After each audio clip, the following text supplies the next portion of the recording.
Antes de iniciar con este video, quiero desearte un feliz año nuevo, que te la pases bien en compañía de todos tus seres queridos, que todas tus metas se cumplan este nuevo año y que todos tus logros llegues a alcanzarlos. Te deseo lo mejor este año 2023. Para despedir este año, te traigo dos historias, las cuales sé que te causarán bastante terror. Pero hoy no me encuentro solo, me encuentro con un viejo amigo y conocido del canal. Estoy hablando de Jesús, de Leyendas de Aquí y Allá.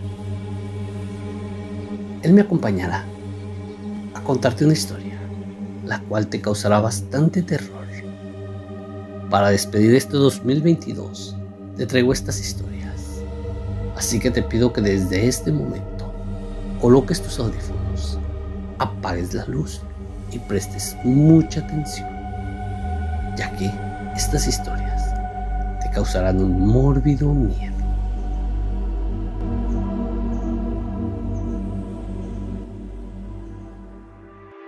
El hospital psiquiátrico.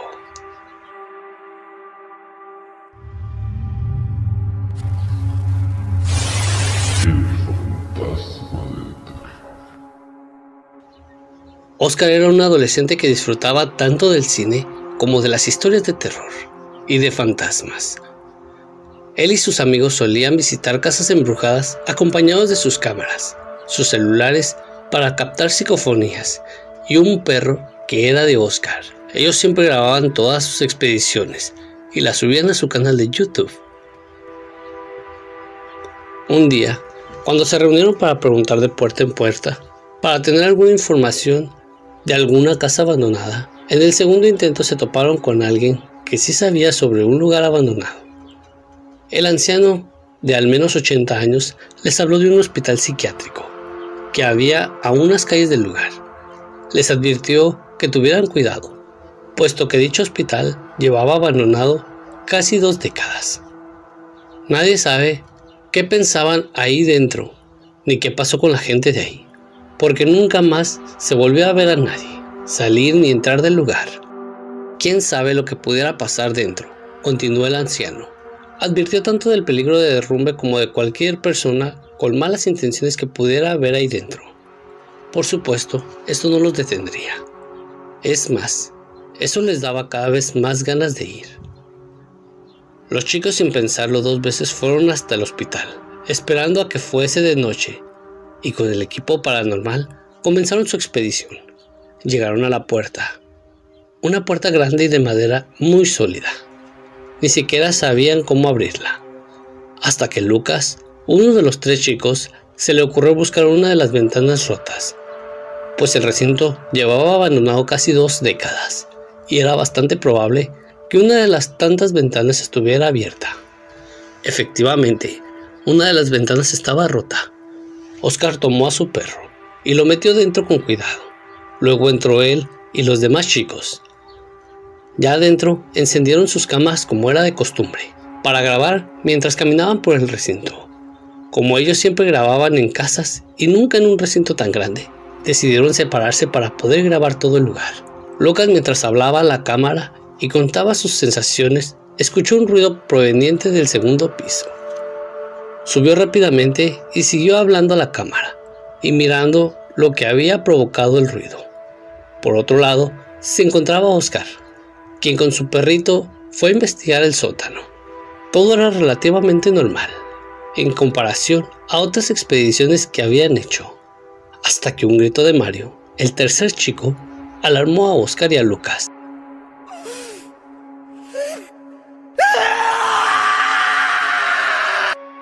Quienes al momento de escuchar semejante grito desgarrador, hablaron por sus radios, para preguntar qué había pasado.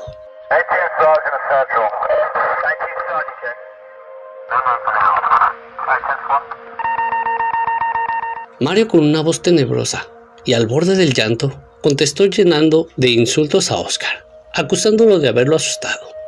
Dijo que una criatura se le acercó corriendo y gritando, obligándolo con el corazón en la mano a salir, como pudo de ahí. Dijo que al revisar la cámara pudo ver que se trataba de Oscar quien al escuchar esto le dijo: es imposible que yo haya sido, porque yo aún sigo en el sótano. Un silencio escalofriante quedó entre los tres chicos. Pues yo no volveré a entrar. La noche seguía y Lucas y Oscar seguían por lugares separados buscando captar alguna evidencia paranormal. Oscar estaba en una de las plantas más bajas del sótano, que encontró rondando por el frío y lo húmedo del sótano. Él estaba muy entretenido entrando a cuanta habitación se encontraba. Por delante, cuando sin darse cuenta, apareció Lucas. Pero no tenía su cámara, lo que le llamó particularmente la atención. Pero un detalle que lo sorprendió más fue la rapidez con la que bajó al sótano desde el segundo piso, y que éste estaba sin su cámara. Él nunca deja su cámara, pensó Oscar y preguntó: Hey Lucas, ¿y tu cámara? Este se quedó mirando como por 5 segundos y respondió: La dejé afuera con Mario. Oscar se quedó pensando y decidió que dudar de su amigo era una tontería, y que quizás el ambiente hacía que su mente le jugara en contra. Siguió caminando y grabando junto a Lucas, pero este no hablaba. Oscar decidió seguir con lo suyo y no prestarle atención a Lucas, porque quizás solo estaba asustado. La noche seguía transcurriendo.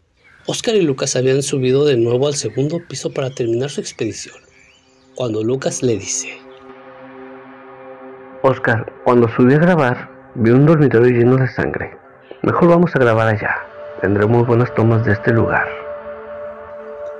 Oscar, entusiasmado, dijo: Buena idea. Y siguieron caminando. Al cabo de 5 minutos, recorriendo los escalofriantes pasillos del hospital, llegaron por fin a la habitación que supuestamente estaba llena de sangre. Y Oscar pudo notar un olor a cadáver en descomposición que estaba impregnado en aquella habitación. De repente Lucas cerró la puerta y le dice: Mira Oscar, prepara todo para sacar fotografías. Solo buscaré algo en aquella bodega. Abrió una pequeña puerta que estaba en una de las paredes bañadas de sangre. En esa habitación entró y cerró la puerta. Oscar se quedó esperando, cuando de repente lo llamaron por su radio. Era Mario, con quien una voz temblorosa le pregunta: ¿Qué estás haciendo aún ahí dentro? A lo que Oscar le respondió: Estoy en la habitación del final del segundo piso. Mario guardó unos segundos de silencio y le preguntó: ¿Y qué haces ahí? A lo que Oscar le respondió: Estoy con Lucas. Vamos a sacar unas fotografías de la habitación y vamos para allá. Mario se quedó en un rato en silencio y le dijo con una voz temblorosa, a punto de llorar: Amigo, sal de ahí lo más rápido posible. Oscar se lo tomó con humor, puesto que a sus amigos les gustaba hacer bromas entre ellos, cuando de pronto su perro comenzó a llorar y a tirar de la correa.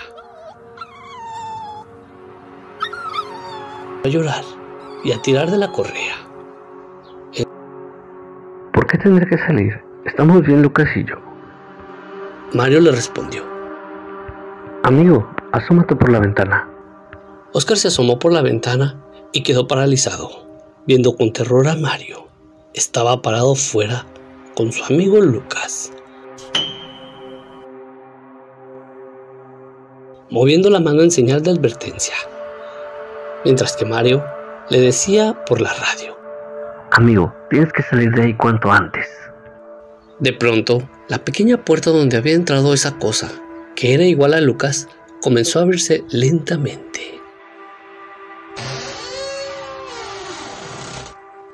Y el perro de Oscar comenzó a ladrar.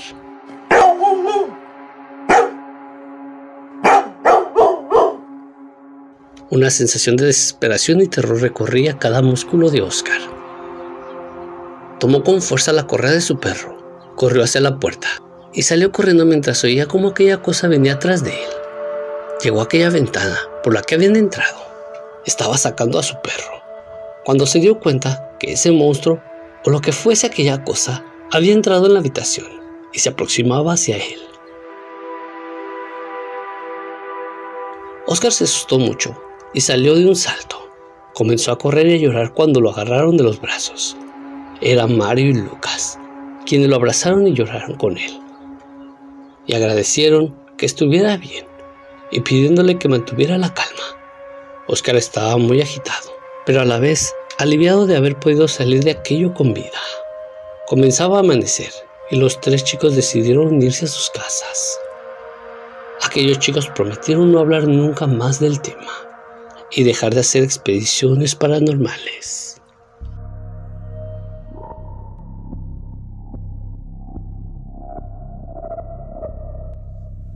Ahora te dejo en manos de Jesús G, de Leyendas de Aquí y Allá.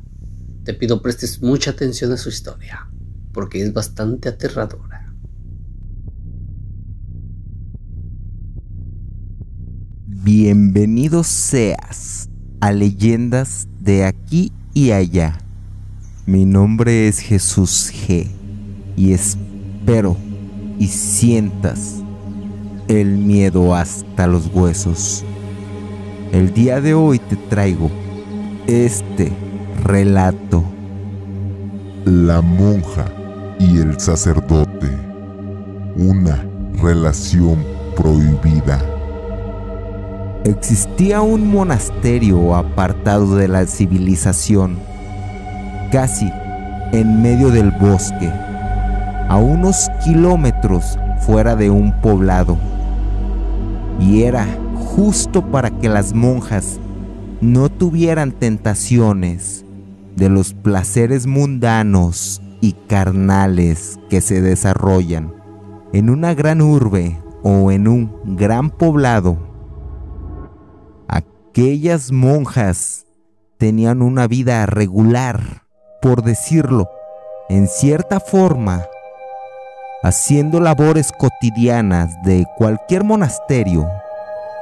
Cada monja tenía tareas asignadas y una vez que terminaban esas labores, hacían oración durante varias horas y acudían a una misa diaria que se oficiaba. El párroco que se encargaba de impartir esa misa ya era un sacerdote bastante viejo y un tanto gruñón. Era bastante estricto con las monjas y dictaba todos los procedimientos tan ortodoxos y cómo se debían desempeñar las tareas de ese monasterio. Aquel religioso se sentía el dueño y amo del monasterio, pues nunca le pusieron un límite, ya que quien llevaba las riendas era la madre superiora. Pero esa mujer era una señora ya bastante vieja y cansada, con una personalidad un tanto temerosa y afable, a su vez un tanto enferma también.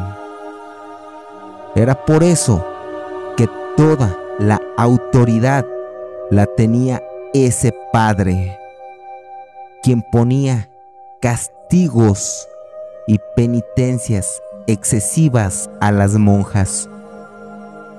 Un día temprano, el sacerdote no salía de su habitación. Sin embargo, no le molestaban, pues temían que se fuera a enojar. Hasta que ya había pasado mediodía y la madre superiora envió a una monja a tocar a la puerta de ese anciano, pues no fuera a ser que se encontrara enfermo ese párroco. Así que la monja tocaba la puerta del clérigo, quien no respondía, y al no haber respuesta, optaron por abrir la puerta. Y la sorpresa era que ese sacerdote ya había muerto en el transcurso de la noche. se le dio santo entierro y las monjas decían sentirse tristes, aunque en su interior no existía ese sentimiento de tristeza. Era más bien un cierto sentimiento de liberación, pero al igual incertidumbre, deseando que el próximo sacerdote que enviaran no fuera incluso aún más estricto. A los días llegó el sustituto párroco nuevo, quien era bastante joven. Al igual, también era bastante atractivo. Era muy agradable con las monjas. Daba muchas más libertades a esas jóvenes clérigas. No era estricto, más bien todo lo contrario. Era bromista y transmitía mucha confianza. Las misas las hacía muy dinámicas, interesantes y divertidas. Y muchas de esas monjas comenzaron a verle con deseo al sacerdote. Incluso algunas hasta se comenzaron a enamorar del joven sacerdote. Fue un día en Santa Confesión que una de esas monjas le decía que ella le veía con deseo y admiración, y que le perdonara la falta tan grande contra Dios. Pero aquel sacerdote, en vez de reprenderla o hacerle ver que no era lo correcto, hizo todo lo contrario. La invitó a su habitación de noche, y aquella mujer indecisa aceptó la propuesta.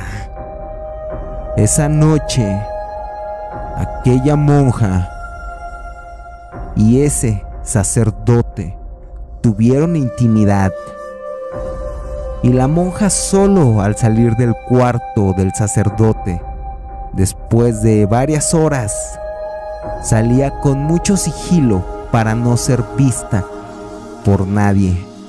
Y así en días posteriores salieron otras mujeres que le hacían esa misma confesión de deseo y admiración. Y la respuesta del sacerdote era la misma, y tenía intimidad con varias monjas en diferentes días. Era un secreto que no se sabía abiertamente, pues esas religiosas guardaban silencio, ya que ellas bien sabían que era algo totalmente prohibido. Ese sacerdote tenía intimidad con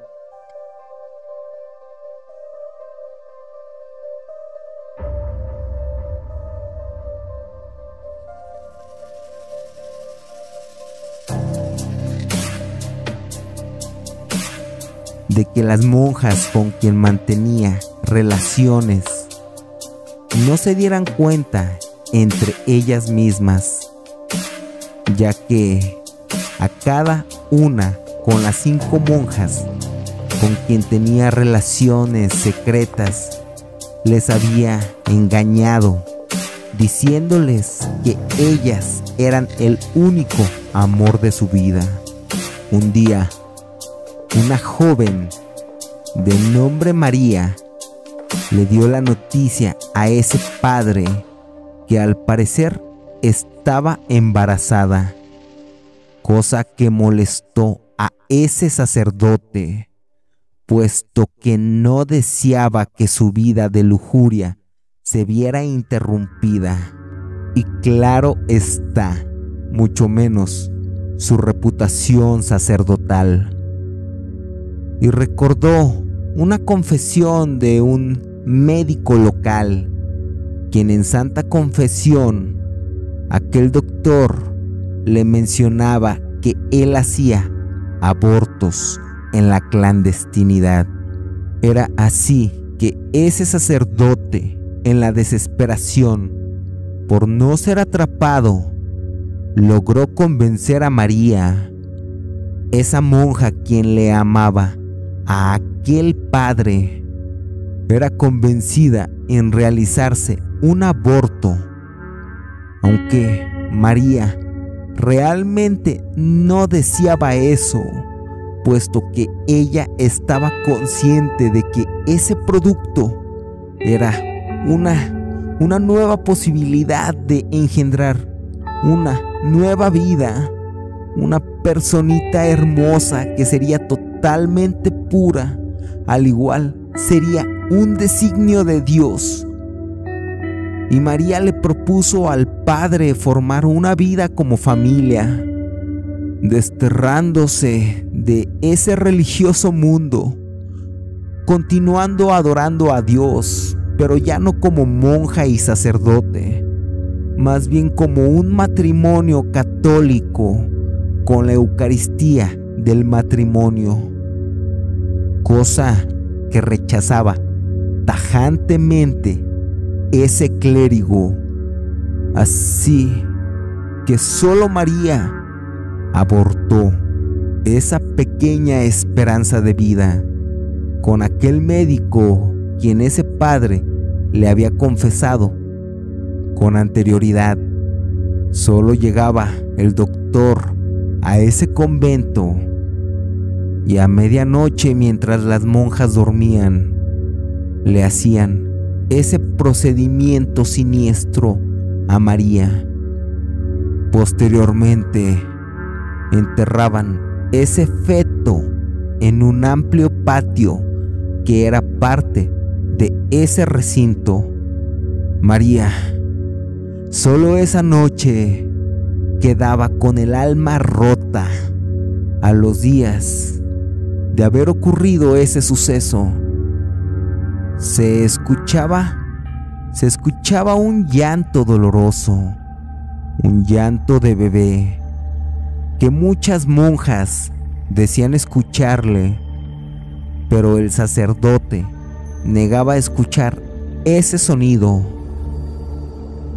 Pero para María era un sonido que le taladraba la psique, pues ella sabía que ese era su hijo, quien no había hecho nada, esa personita, y no se merecía la forma tan vil como terminó a manos de esos dos religiosos. A los días, otra de las monjas con quien el religioso mantenía relaciones también le informó que estaba embarazada, y ese cura ya sabía cómo proceder, pues haría lo mismo que hizo con María. Y así lo hacía nuevamente. Llamaba a ese médico y realizaban un peligroso aborto nuevamente, y nuevamente volvían a enterrar a ese feto en ese gran jardín del convento. Un día, María, ya tratando de dormir, comenzó otra vez a escuchar el llanto del bebé, pero esa oscura noche ella notaba que había algo extraño, ya que parecía sumarse otro llanto adicional de otro bebé.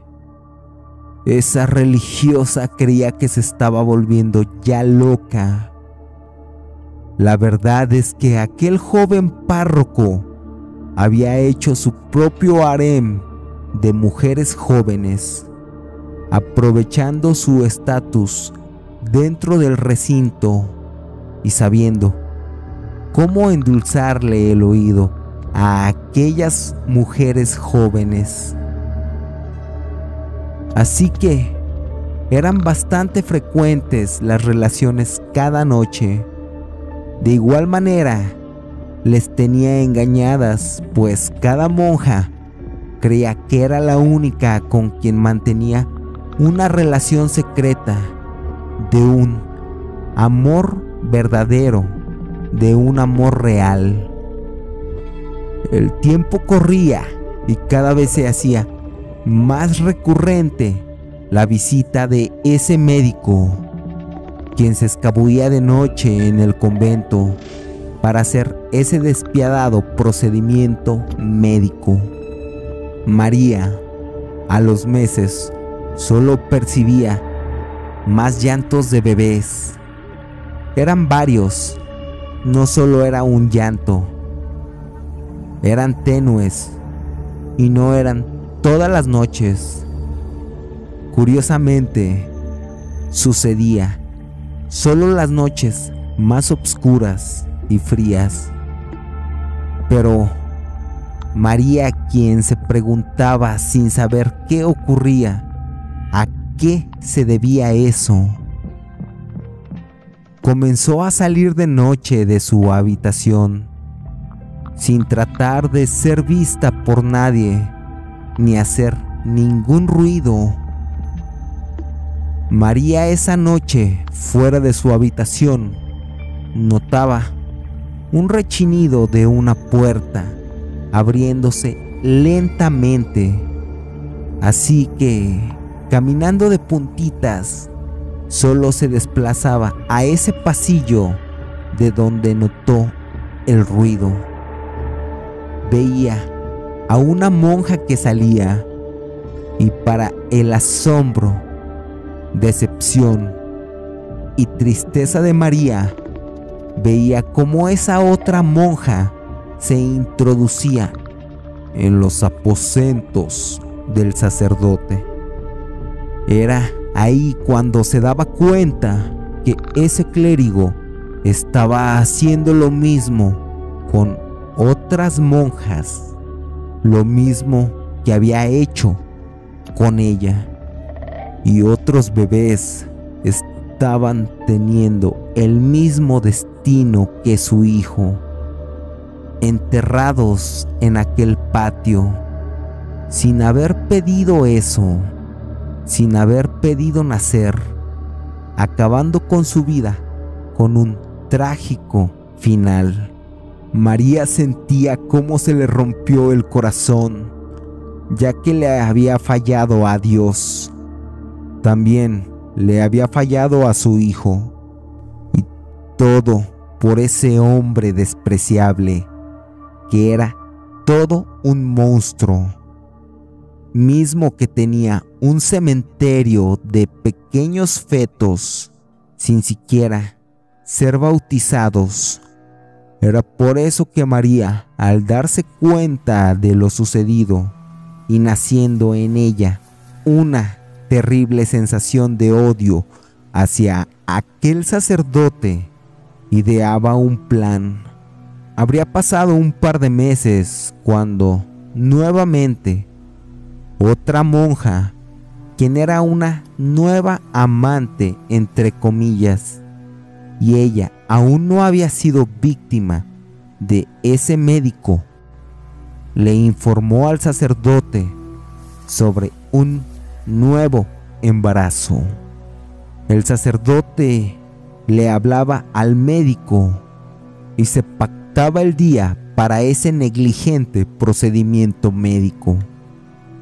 Ese día, mientras el doctor le hacía el procedimiento, algo salía mal y solo se le agudizó una fuerte hemorragia. La sangre salía a chorros de esa religiosa, y cada vez más agonizante. El doctor le mencionaba al sacerdote que mejor la llevara a un hospital. Así fue que el sacerdote tomó a la mujer, la subió al auto y condujo. Esa mujer moría en el camino mientras aún el sacerdote conducía rumbo al hospital. Posteriormente al arribo de las autoridades interrogaban al sacerdote por ese confuso suceso, ya que contaba los hechos, pero luego se contradecía. Era así que todas las pruebas lo inculpaban, y ese padre no quería incluir en sus declaraciones al doctor, ya que sabría que todo saldría a la luz si ese médico confesaba la verdad. Así que antes de que la noticia fuera mayor, llegó la arquidiócesis de ese país. Se habló con altos funcionarios y se llegó a un acuerdo.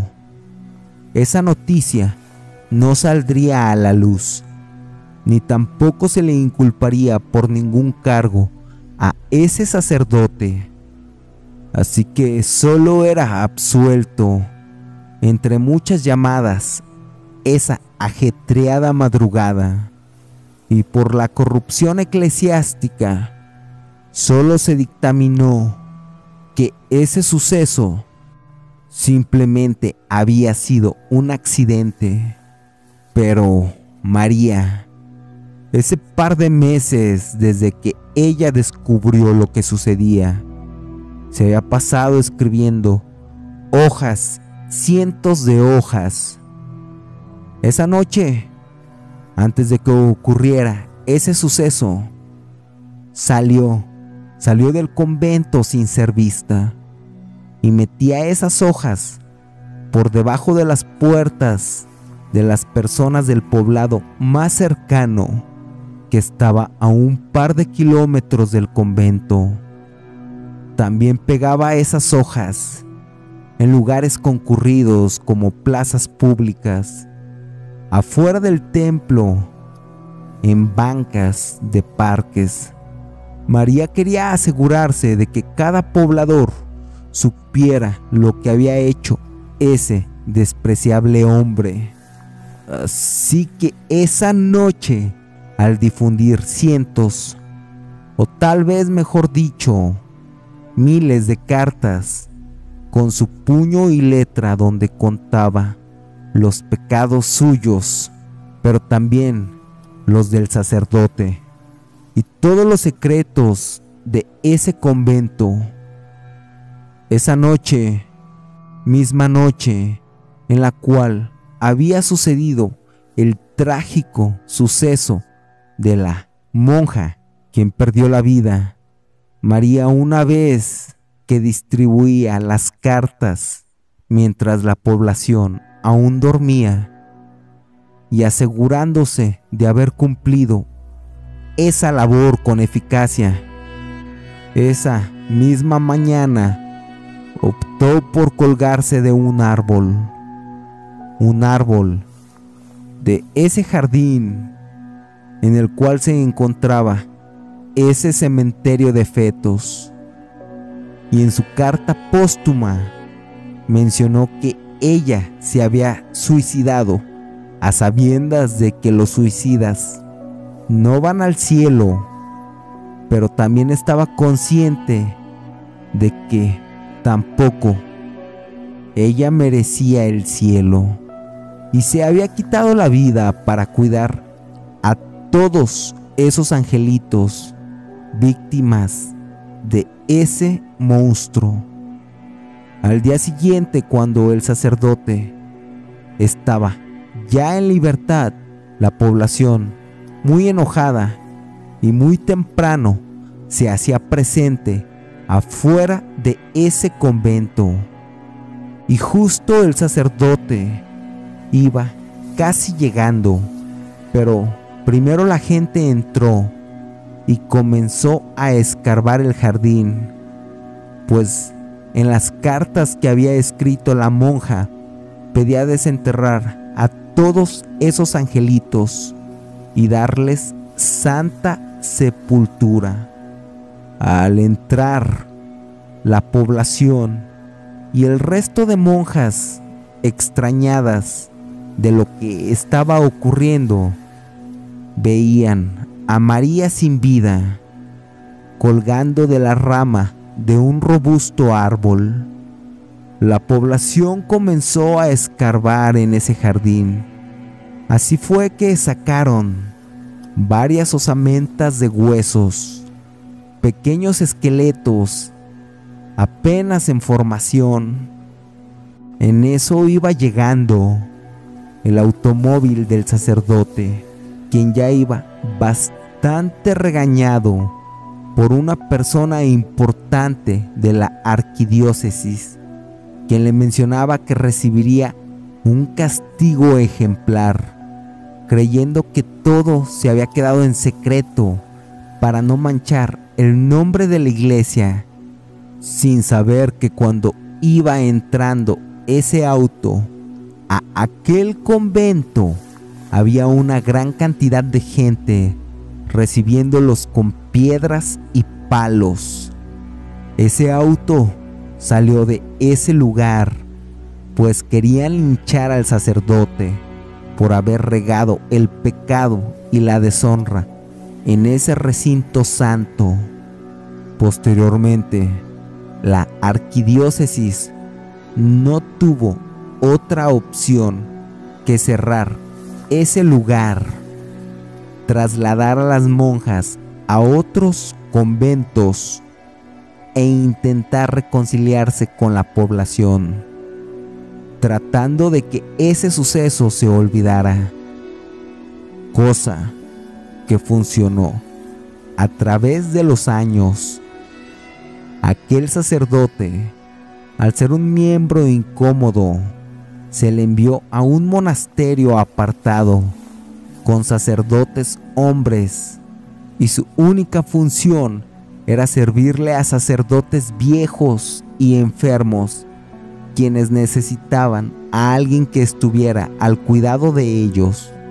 Así, ese párroco siempre era visto como una peste, pero, sin embargo, aún así, jamás recibió un castigo en la cárcel. Ese sacerdote quien tenía miedo a morir, pues sabía que su único paradero sería el infierno. Se dice que aún se escuchan llantos de bebés en aquel convento abandonado y que se le ha visto a esa monja, a María, vagar, lamentándose entre esos pasillos.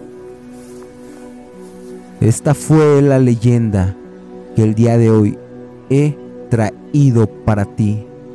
Al igual, espero y la hayas disfrutado, pero sobre todo espero y esta noche cuando vayas a dormir y todas tus luces estén apagadas,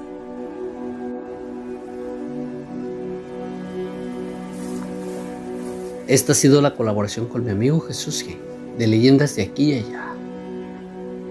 Si te gustó este video, te pido que nos dejes un like, comentes y compartas este video. De igual manera te dejaré el canal de Jesús G aquí en la descripción de este video. Recuerda, Leyendas de Aquí y Allá tiene un gran contenido de terror, el cual sé que te agradará bastante. Por el momento ha sido todo. Jesús G y el fantasma del terror nos despedimos, deseándote un feliz año 2023, que te la pases bien en compañía de tus seres queridos, pero sobre todo, que esta noche, antes de ir a dormir, recuerdes muy bien estas leyendas, las cuales sé que te causarán terror. Feliz año 2023. Nos vemos en el próximo año. Esperamos contar con todo su apoyo, con todo su cariño. Por el momento ha sido todo. Yo me despido.